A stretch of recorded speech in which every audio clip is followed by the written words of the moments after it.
Hey, friends. Welcome back to week 2 of our Simplify and Thrive series. If we haven't met yet, I am Rebecca, your go-to personal chef and culinary nutritionist, helping busy moms and home cooks create nourishing meals with less stress and more joy.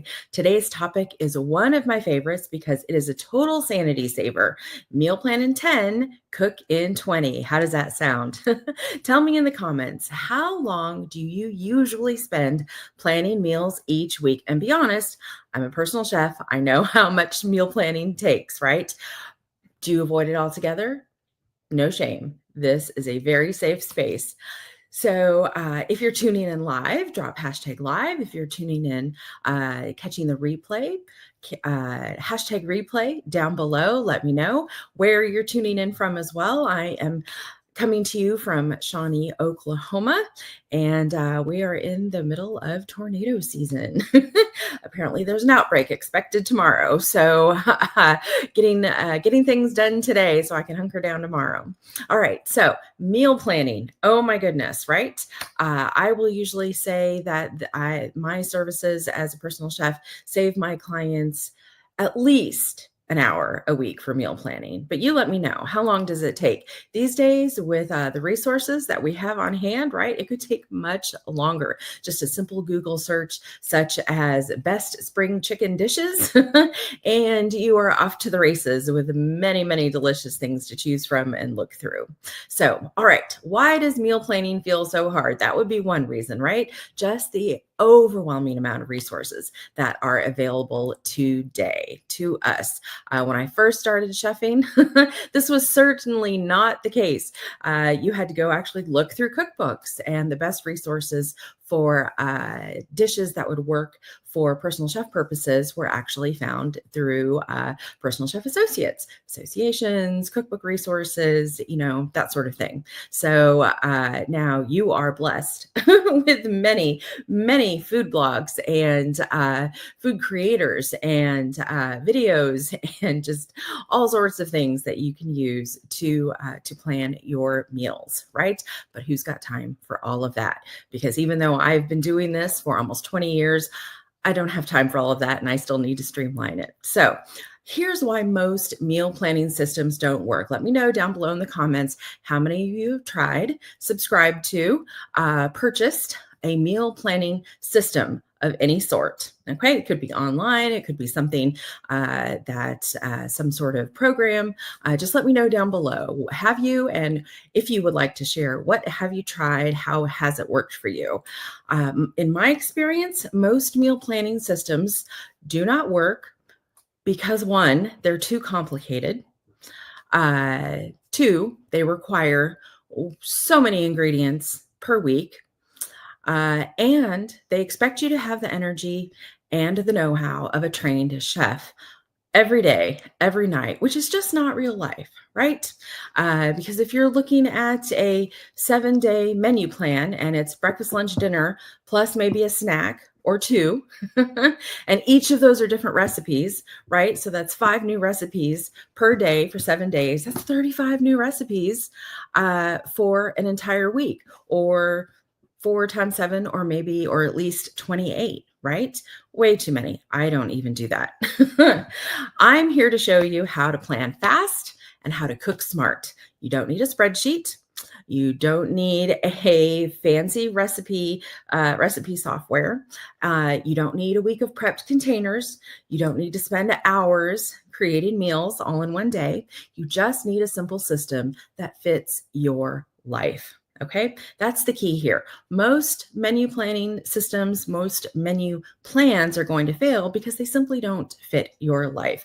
I actually wrote an entire blog post on the top 6 reasons why your meal planning might actually be sabotaging your health and wellness goals. If you'd like that link to that blog post, drop blog down below and I will send that right over to you.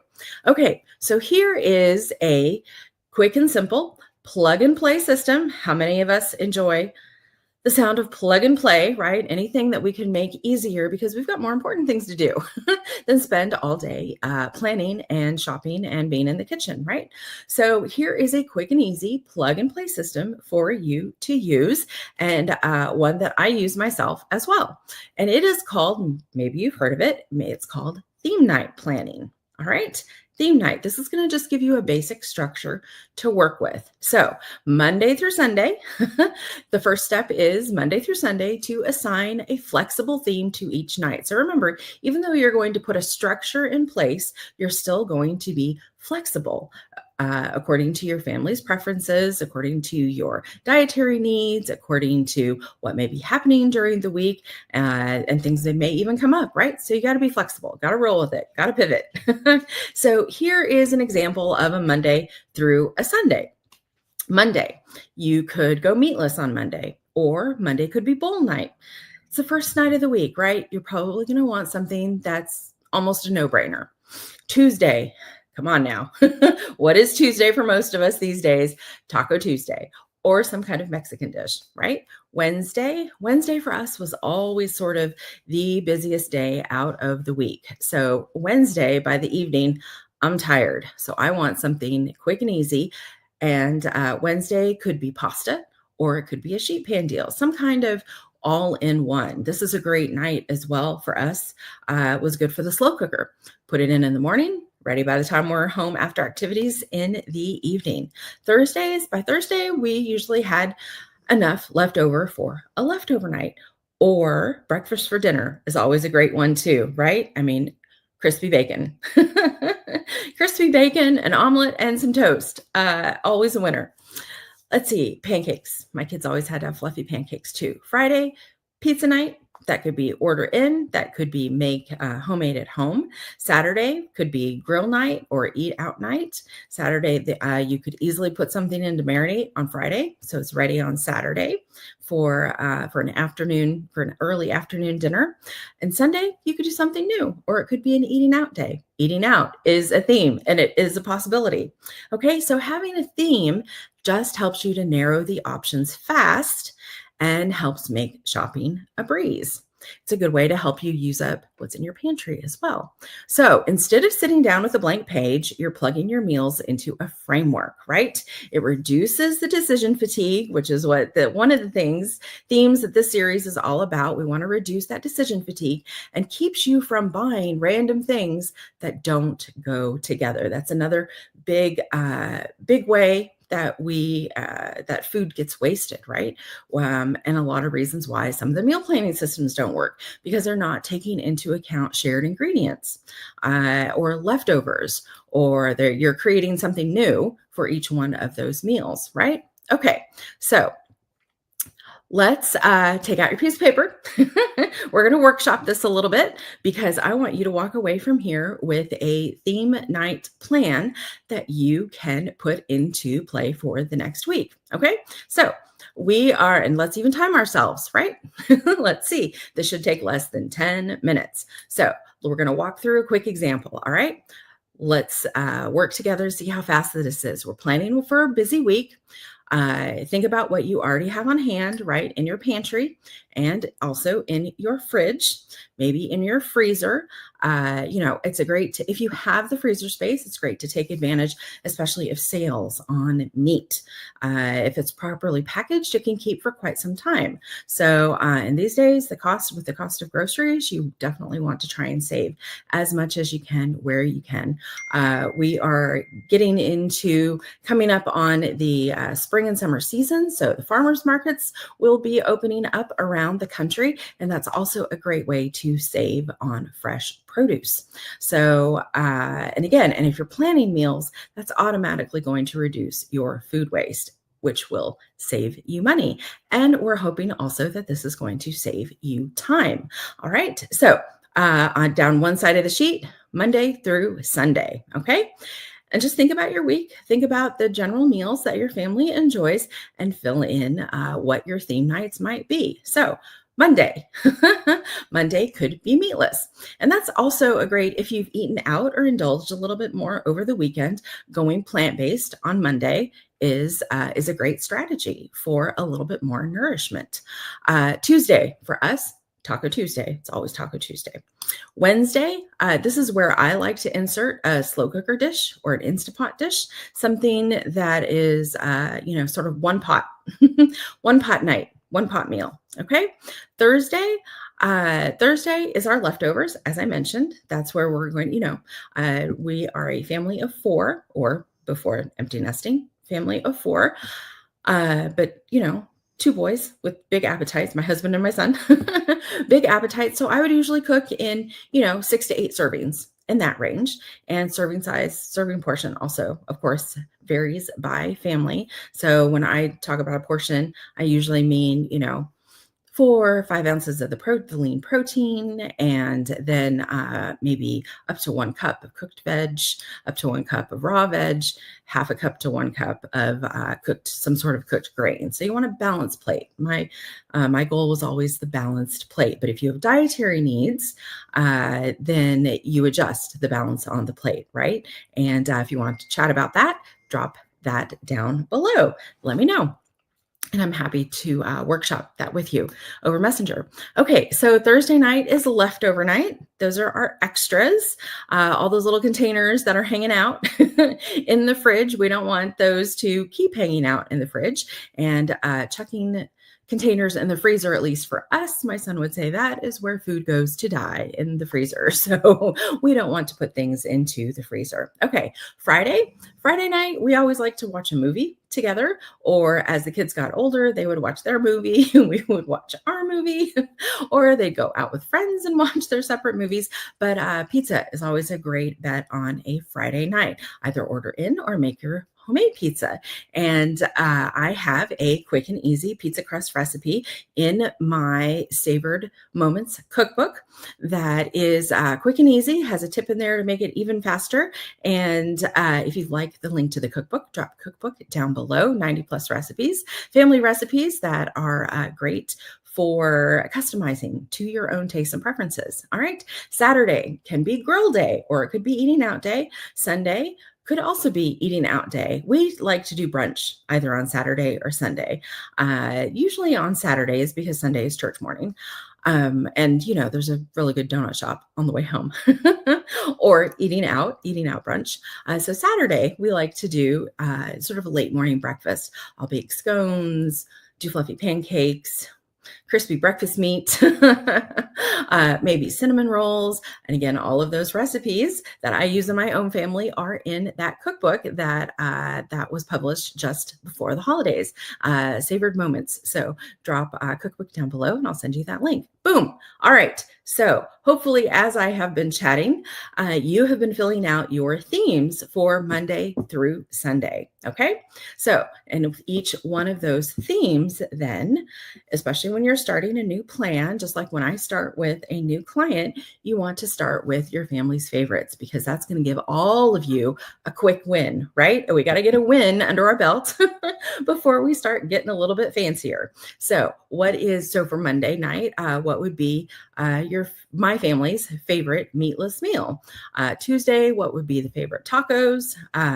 Wednesday, what would be the favorite one pot meal? We love goulash, Austrian goulash.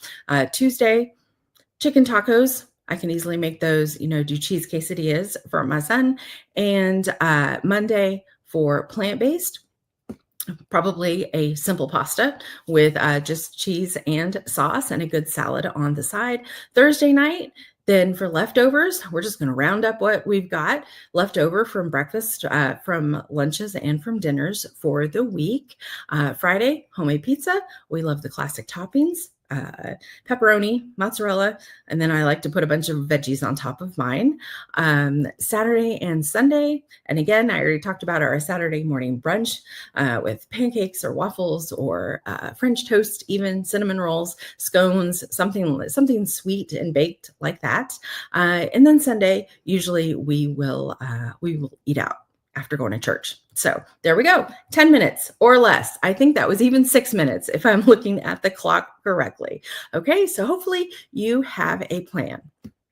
Now, the next thing after you have your theme nights, you have your meals written down. Now you want to make your shopping list because the shopping list, now we have these, now you can actually go in and just order your groceries, right? And then have them delivered or you can pick up. So, making a list is very helpful for just going through. Takes less than 5 minutes to put your order in. So you can use a divided grocery list that matches your themes, so you're not zigzagging through the store or overbuying, right? So then next to each one of those meals, your next column over is going to be what ingredients you need. Now think about what you've already got in your pantry, because we want to use things up. What you've got in your fridge, what you've got in your freezer, make sure it's not expired, right? And write down the ingredients that you're going to need. So if you want my grocery list template and 10 mix and match meal combos so that you can plug and play very quickly, drop the word plan and I'm going to send those tips and tricks your way. Great. So, what is one theme? Let me know down below. What is the one theme that you can try this week or even in the next few days? Do you already have a go-to dinner night that helps you plan, dinner theme night that helps you plan? Drop those down below. Maybe you've got some ideas that we haven't seen yet. So this kind of simple and stress-free approach to food, it's what I live, it's what I teach, and I'd love to invite you to dive deeper with me in a very special way. I am hosting a free 3-day masterclass series at the end of this month, Simplify and Thrive, Tools for a Thriving Life. And we're going to go deeper into meal planning systems. I'm going to introduce you to my patented method or my trademark method, savored meals method, that ensures that meals are not only delicious, but also nutritious. So we're hitting both your dietary needs as well as your personal preferences. We're going to go more deeply into that. We're going to talk more about kitchen setup, so you have that flow like we talked about in the earlier session. And we're going to also talk about building your own personal chef service if that is your dream. So included with this masterclass series, of course, as always, is a 20 plus page, we'll see how long it is this time, printable workbook. I always offer you bonus resources as we go along the way. And there's going to be the option to upgrade to VIP coaching time with me personally. So drop masterclass below if this interests you, and I will get you the link. All right. Thanks for joining me today, my friends. I hope this gave you a fresh way to look at meal planning. Remember, if you want my blog post on 6 ways that you might be sabotaging your own meal planning, I'll drop blog down below and I'll get that over to you. And the freedom to know you can keep it simple and you can still show up with love. It can be simple, it can be delicious, it can be joyful. Wow. Isn't that really? It can be. Next Thursday, I hope you'll join me. We are going to talk about component prep, how to batch a few basic ingredients, and then during the week, you can turn them into nourishing mix and match meals all week long. This is my favorite prep system for busy weeks at home. Until then, keep it simple, cook with heart, and I will see you back here soon.